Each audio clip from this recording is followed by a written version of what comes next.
மற்றுமொரு அடையாள பொக்கிஷ நிகழ்ச்சியினூடாக இணைந்திருக்கின்றோம். கஜுராஹோ என்பது இந்தியாவில் மத்திய பிரதேசத்தில் காணப்படும் ஒரு வரலாற்று சிறப்புமிக்க இடமாக சொல்லப்படுகின்றது. இதன் அற்புதமான இந்து கோயில்கள் மற்றும் சமண கோயில்களுக்காக புகழ் பெற்றது என்று எம்மால் கூற முடிகின்றது.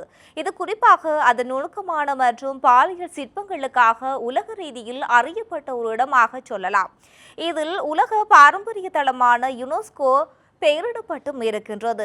சந்தையில மன்னர்களால் கட்டப்பட்டதும் இது இந்திய கட்டடக்கலைக்கு பெயர் போன ஒரு இடமாக கூற முடிகின்றது. இது 1986 முதல் யுனெஸ்கோ உலக பாரம்பரிய தளத்தில் பட்டியல் பட்டும் இருக்கின்றது. இது 1986 ஆண்டு யுனெஸ்கோ பட்டியலில் இடப்பட்டதாகவும் சொல்லப்படுகின்றது. மனித உறவுகள் மற்றும் அன்றாட வாழ்க்கையின் பல்வேறு அம்சங்களை சித்தரிக்கும் சிற்பங்கள் இந்த இடத்தில் காணப்படுவதாக கூறலாம். இப்படி ஒரு அடையாளங்கள் நிறைந்த ஒரு இடத்தை பற்றி தான் இன்றைய பதிவு காணப்பட போகின்றது. கஜுராஹோ நினைவு சின்ன குழுக்கள் இந்தியாவின் மத்திய பிரதேசத்தின் சத்தர்பூர் மாவட்டத்தில் உள்ள இந்து மற்றும் திகாம்பர சமய கோயில்களின் தொகுப்பாகும். அவை மாவட்ட தலைமையகமான சதர்பூர் நகரிலிருந்து சுமார் 46 கிலோமீட்டர், குவாலியரிலிருந்து 283 கிலோமீட்டர், யான்சிக்கு தென்கிழக்கே 175 கிலோமீட்டர், கச்வாவிலிருந்து 10 கிலோமீட்டர் மற்றும் ராஜ்நகரிலிருந்து 9 கிலோமீட்டர் தொலைவில் காணப்படுகின்றன.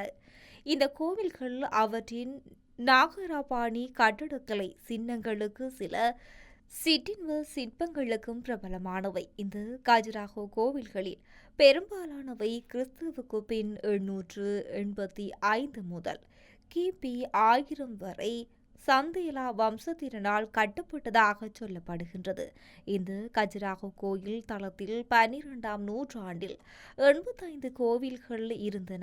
அவை 20 சதுர கிலோமீட்டர் பரப்பளவில் இருந்தன என்பதை வரலாற்று பதிவுகள் குறிப்பிடுகின்றன. இவற்றில் சுமார் 25 கோயில்கள் மட்டுமே எஞ்சியுள்ளன. அவை 6 சதுர கிலோமீட்டர் பரப்பளவில் உள்ளது. எஞ்சியிருக்கும் கோயில்களில் கண்டாரியா மகாதேவா கோவில், சிக்கலான விவரங்கள், குறியீட்டு வாதம் மற்றும் பண்டைய இந்திய கலையின் வெளிப்பாடு ஆகியவற்றுடன் ஏராளமான சிற்பங்களால் அலங்கரிக்கப்பட்டும் இருக்கின்றது. 1838ஆம் ஆண்டு பிரிட்டிஷ் பொறியியலாளர் கேப்டன் டி.எஸ். ஃபர்ட் இந்த வளாகத்தை பார்வையிட்டதன் கண்டுபிடிப்புகளை வங்காள ஆசிய சங்கத்தின் இதழில் தெரிவித்திருக்கும் வரை கோயில் வளாகம் மறக்கப்பட்டு காடுகளால் நிரம்பியிருக்கும். இந்த நினைவு சின்னங்கள் கட்டப்பட்ட போது அந்த இடத்திலிருந்த சிறுவர்கள் பிரம்மச்சாரியர்களாக இருந்து ஆண்மையடையும் வரை துறவியர்கள் இல்லறங்களில் வசித்து வந்தனர்.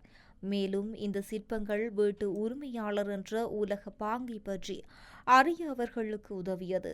கஜுராஹோ கோயில்களில் குழு ஒன்றாக கட்டப்பட்டது. ஆனால் இந்து மதம் மற்றும் சமண மதம் ஆகிய 2 மதங்களுக்கும் அர்ப்பணிக்கப்பட்டது. இது இப்பகுதியில் உள்ள இந்துக்கள் மற்றும் சமணர்களுக்கிடையே பல்வேறு மத கருத்துக்களை ஏற்றுக்கொள்வதற்கு மதிப்பதற்கும் ஒரு பாரம்பரியத்தை குறிக்கும் ஒரு விடயமாக சொல்லப்படுகின்றது.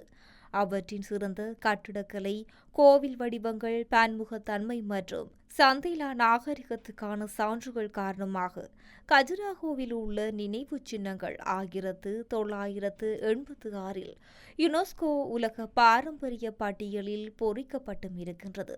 கஜுராஹோ அல்லது கஜுரா வஹாஹா என்ற பெயர் பண்டைய சமஸ்கிருதத்திலிருந்து பெறப்பட்டது.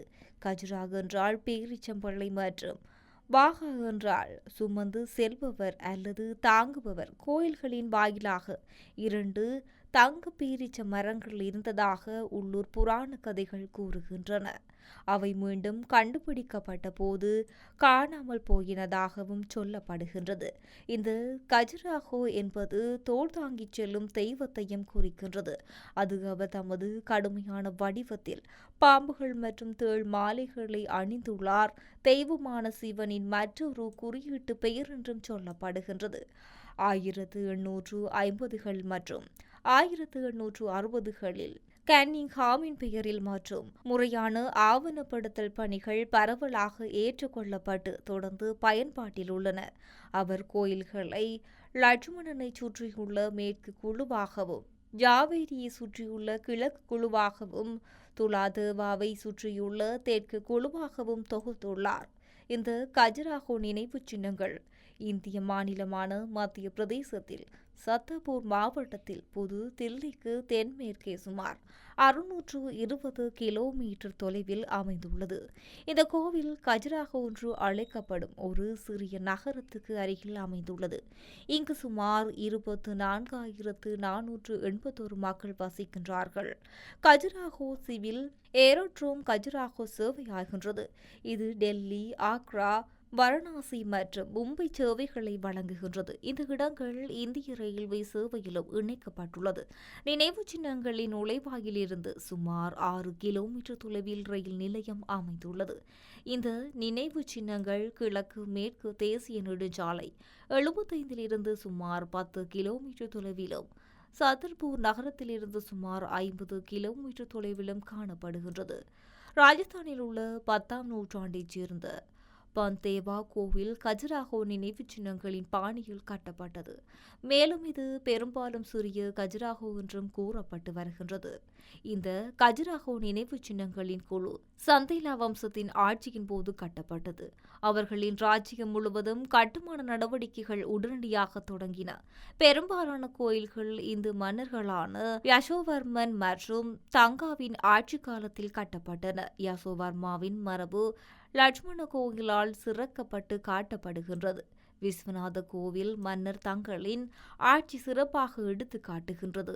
22 மிகப்பெரிய மற்றும் தற்போது மிகவும் பிரபலமான எஞ்சியிருக்கும் கோயில் கண்டாரியா மகாதேவா ஆகும். இது மன்னர் வித்யாத ராவின் ஆட்சியில் கட்டப்பட்டது.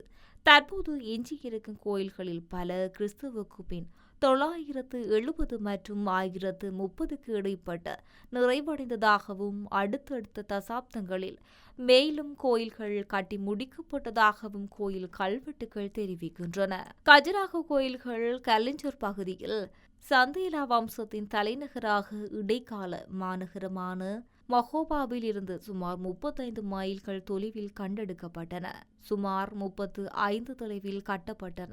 பண்டைய மற்றும் இடைக்கால இலக்கியங்கள் அவர்களின் ராஜ்யம் ஜெஜஹோதி, சிஸ்டிடே மற்றும் ஜெஜகபுத்தி மற்றும் போன்றவற்றை குறிப்பிடப்பட்டுள்ளது. கஜுராஹோவை பற்றி முதல் ஆவணப்படுத்தப்பட்ட குறிப்பு 614ஆம் ஆண்டில் சீன யாத்ரீகரான சுவான்சாங் என்பவரால் செய்யப்பட்டது. அவர் பல டஜன் செயலற்ற புத்த மடாலயங்களையும் 1 டஜன் இந்து கோயில்களையும் பிராமணர்களை வழிபடும் போது சந்தித்ததாக விவரித்தார். கிறிஸ்துவுக்கு பின் 1022ஆம் ஆண்டில் கஜினியின் மஹ்மூத் தனது கலைஞர் தாக்குதலின் போது அவருடன் சென்ற பாரசீக வரலாற்றாசிரியர் அபு ரிஷான் அல்பிருனி கஜுராஹோவை பற்றி குறிப்பிட்டார். அவர் கஜுராஹோவை ஜிஜாஹிதியின் தலைநகராக குறிப்பிட்டார். தாக்குதல் தோல்வியடைந்தது. மேலும் தாக்குதலை முடித்துவிட்டு வெளியேறிய இந்து மன்னர்கள் கஜினியின் முஹ்முத்துவின் மீட்கும் தொகையை செலுத்த ஒப்புக்கொண்டபோது ஒரு அமைதி ஒப்பந்தம் எட்டப்பட்டது. 12ஆம் நூற்றாண்டின் இறுதி வரை கஜுராஹோ கோயில் செயல்பாட்டில் இருந்தன. 13ஆம் நூற்றாண்டில் இது மாறியதாக சொல்லப்படுகின்றது. ஒரு படையெடுப்பின் தாக்கம் காரணமாகவே இவ்வாறு மாறியதாக சொல்லப்படுகின்றது. கிறிஸ்துவுக்கு பின் 1335 முதல் 1342 வரை இந்தியாவில் தாக்கியிருந்து பற்றி தனது நினைவு குறிப்பில் கூறப்பட்டும் இருக்கின்றது. கோயில்களுக்கு அருகில் முஸ்லிம்களால் சிதைக்கப்பட்ட சிலைகள் உள்ளன. அவற்றின் முடிகள் உடல் நீளமாக வளர்ந்த பல யோகிகள் வாழ்கின்றார்கள். மேலும் தீவிர துறவரம் காரணமாக அவர்கள் அனைவரும் மஞ்சள் நிறத்தில் உள்ளனர். பல முஸ்லிம்கள் இந்த மனிதர்களிடம் சென்று அவர்களிடம் பாடம் கற்கின்றதாகவும் கூறப்படுகின்றது. கஜுராஹோ கோயில்கள் அமைந்துள்ள மத்திய இந்திய பகுதி 13ஆம் நூற்றாண்டு முதல் 18ஆம் நூற்றாண்டு வரை பல்வேறு முஸ்லிம் வம்சங்களால் கட்டப்பட்டது. இந்த காலகட்டத்தில் சில கோயில்கள் புனிதப்படுத்தப்பட்டுள்ளன. அதைத் தொடர்ந்து நீண்ட காலம் அவற்றை புறக்கணிக்கப்பட்டன. உதாரணமாக கிறிஸ்துவுக்கு பின் 1495 சிக்கந்தர் லோடியாவின் கோவில் அழிவு பிரபஞ்சத்தில் கஜுராஹோவும் அடங்குகின்றது.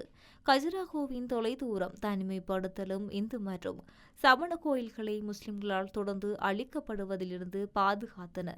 பல ஆண்டுகளாக தாவரங்களும் காடுகளும் கோயில்களை அதிகமாக வளர்ந்தன. இந்த கோயில்கள் அமைந்த இடம் மத்திய இந்தியாவில் உள்ள வித்திய மலைத்தொடராக காணப்படுகின்றது. இது கடவுளான சிவன் மற்றும் புற கடவுள்கள் கலைஞர் பகுதியில் உள்ள வியத்தகு மலை அமைப்பை பார்வையிட்டு மகிழ்ந்ததாக ஒரு பண்டைய உள்ளூர் புராணத்தில் கூறுகின்றது. இந்த பகுதியில் மையம் கஜுராஹோ ஆகும். இது உள்ளூர் மலைகள் மற்றும் ஆறுகளுக்கு மத்தியில் அமைந்துள்ளது. இந்த கோயில் வளாகம் கடவுள்கள் பிரார்த்தனை செய்ய விரும்பும் கோயில்களை கட்டும் பண்டைய இந்து மரபை பிரதிபலிக்கின்றது. எஞ்சியிருக்கும் கோயில்களில் 6 சிவபெருமானுக்கும், 8 விஷ்ணு மற்றும் அவரது உறவுகளுக்கும், 1 கணேசருக்கும், 1 சூரிய கடவுளுக்கும், 3 சமண தீர்த்தங்கரர்களுக்கும் அர்ப்பணிக்கப்பட்டவை. சில இடிபாடுகளுக்கும் கோயிலை குறிப்பிடத்தக்க தெய்வங்களுக்கு நம்பிக்கையுடன் ஒதுக்க போதுமான ஆதாரங்கள் இல்லை என்று சொல்லப்படுகின்றது. தளத்தின் ஒட்டுமொத்த ஆய்வு ஒவ்வொரு கோவில் திட்டத்திலும் வடிவமைப்பிலும் சதுர மற்றும் வட்டங்களில் இந்த குறியீட்டு மண்டல வடிவமைப்பு கொள்கை உள்ளது என்பதனையும் கூற முடிகின்றது. பிரதேசம் 3 முக்கோணங்களில் அமைக்கப்பட்டு ஒரு பெண்டகனை உருவாக்குகின்றது. இது 3 பகுதி அல்லது திருலோகிநாத மற்றும் 5 அண்ட பொருள் அல்லது பஞ்சபூதேஸ்வரங்களுக்கான இந்த குறியீட்டு பிரதிபலிக்கின்றது என்று அறிஞர்கள் தெரிவிக்கின்றார்கள். பெரிய கஜுராஹோ கோயிலின் மண்டபம் எனப்படும் தூண்கள் மண்டபங்கள் உள்ள நுழைவாயில் அருகில் கிழக்கு பக்கத்தில் யாத்திரிகள் மற்றும் பக்தர்களுக்காக காத்திருப்பு அறையாக சொல்லப்படுகின்றது. மண்டபங்கள் சமச்சீரின்மை, கட்டடங்கள் மற்றும் கணித துல்லியத்தின் கொள்கையால் அமைக்கப்பட்டிருக்கின்றது. இந்தியா முழுவதும் காணப்படும் இந்த கோயில்களில் ஒரே அடிப்படை கட்டிடக்கலை கொள்கையின் பயன்பாடு போதுமானது. ஒவ்வொரு கஜுராஹோயிலும் தனித்தனியாக செதுக்கப்பட்டுள்ளது. ஆனால் கிட்டத்தட்ட அனைத்து இந்து கோயில்களும் மையம் பொதுவான கொள்கையை மீண்டும் மீண்டும் சொல்கின்றது. இது இப்படி இருக்க மற்றும் ஒரு பதிவினூடாக சந்திக்கலாம். வணக்கம்.